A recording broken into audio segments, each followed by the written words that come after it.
Salam sejahtera untuk kita semua. Saya harap kita dalam kondisi yang sehat dan penuh dengan pengharapan. Nah, hari ini saya baru saja membaca sebuah artikel yang cukup mengiris hati saya. Ada seorang berumur 77 tahun, dia menuliskan sebuah kesaksian. Dia katakan demikian: selama 77 tahun saya hidup dan menjadi orang Kristen, saya nggak pernah melihat, merasakan, mensaksikan bahwa sebuah gereja tutup.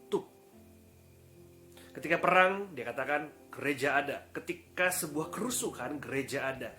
Ketika ada sebuah huru-hara bahkan sekalipun, gereja selalu membuka pintunya. Namun kali ini, gereja harus menutup pintunya agar yang lain selamat. Saya takut bagaimana dengan masa depan saya.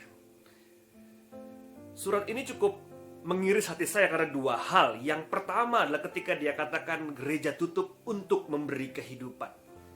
Ini sebuah logika yang kadang-kadang tidak mudah kita serap, karena kita menganggap bahwa membuka itu berarti memberi kehidupan. Namun saat ini, khususnya saat ini, menutup gereja itu berarti menyelamatkan banyak nyawa. Menutup gereja berarti itu membuka kehidupan bagi yang lain. Karena jangan sampai gereja menjadi pusat penyebaran penyakit ataupun virus COVID-19 ini.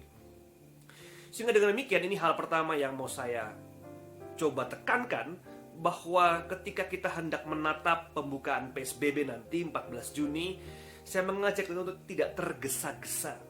Karena kita perlu menjadi gereja yang memberi kehidupan dan bukan memberi ketakutan. Kira-kira kalau aku datang tertular nggak ya? Kira-kira kalau aku nyanyi, mangap besar-besar, kira-kira aku bakal tertular atau mengeluarkan virus nggak ya? Dan sebagainya. Marilah kita menjadi sebuah gereja yang memberi kehidupan dan bukan menakutkan bagi yang lain. Seorang teolog Indonesia, Yoas, mengatakan, mari kita menjadi gereja yang life-giving dan bukan life-threatening. Yang kedua dari sang bapak tua ini yang cukup menggugah saya atau mengiris hati saya sebetulnya adalah ketika dia katakan, saya takut dengan masa depan saya. Betul, para lansia adalah orang-orang yang paling rentan, plus mereka yang memiliki penyakit bawaan. Kira-kira seperti apa masa depan saya di tengah-tengah kondisi saat ini? Nah, izinkan saya untuk memberi satu kekuatan bagi kita yang merasa cukup rentan terhadap virus ini. Bahwa kita perlu menjaga hati kita untuk tidak disetir oleh ketakutan dan menyetir ketakutan. Bukan fear-driven life, namun driving your fear.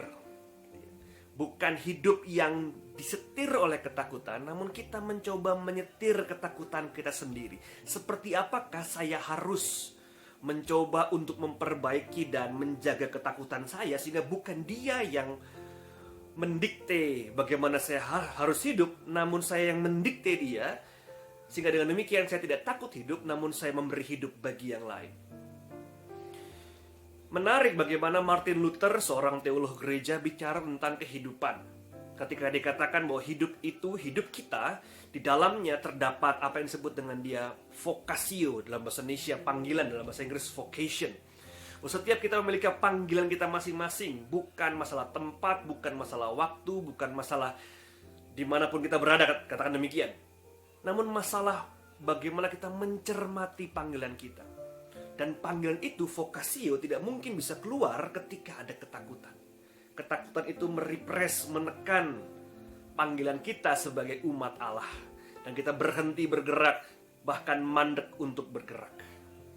Paulus mengatakan dengan sangat baik dalam Roma 11 ayat 29. Sebab Allah tidak menyesali kasih karunia dan panggilannya. Saya ulang, ini kata-kata yang sangat baik. Sebab Allah tidak menyesali kasih karunia dan panggilannya.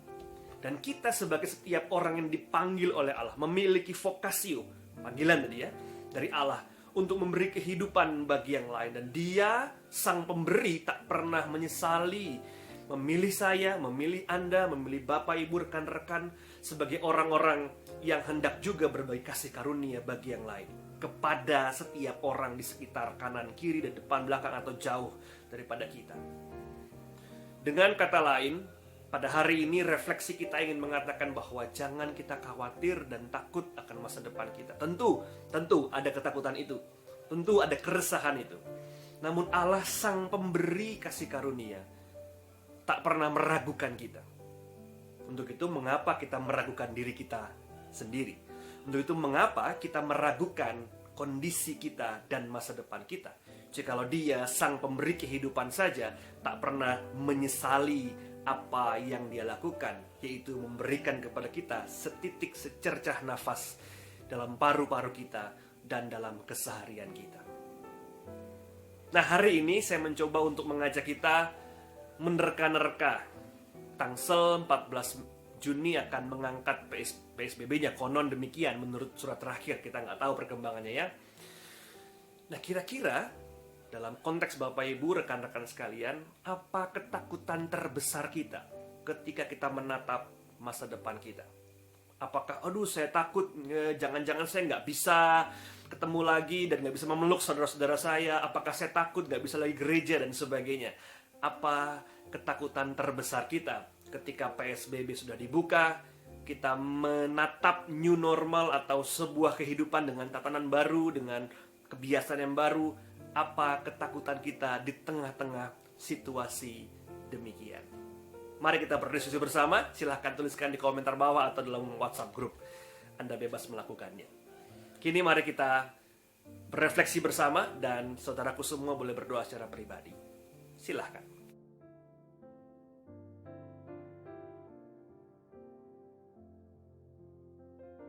Mari kita berdoa. Ya Allah, sebagai manusia kami tak luput dari ketakutan, keresahan, kekhawatiran yang menyelubungi kehidupan kami, terutama ketika kami menatap masa depan yang tak menentu. Namun kasih karunia-Mu dan panggilan-Mu terhadap setiap kami yakini Engkau tidak menyesalinya. Itu berarti kami pun tak mau ragu dengan apa yang sedang kami kerjakan saat ini. Bahwa kami terus perlu menjadi umat yang memberi kehidupan, perlu menjadi pribadi memberi kehidupan dan bukan menakutkan bagi yang lain. Untuk itu, tebalkanlah iman kami, tegaskanlah langkah hidup kami, dan perjelaslah arah hidup kami, agar dengan demikian nama-Mu dan kehidupan yang Kau anugerahkan kepada kami senantiasa kami pelihara. Terima kasih ya Tuhan. Amin. Selamat menjadi pemberi kehidupan dan bukan pemberi ketakutan. Namun di saat yang sama, apa ketakutan terbesar kita dan bagaimana kita menghadapinya? Tuhan berkati kita semua. Amin.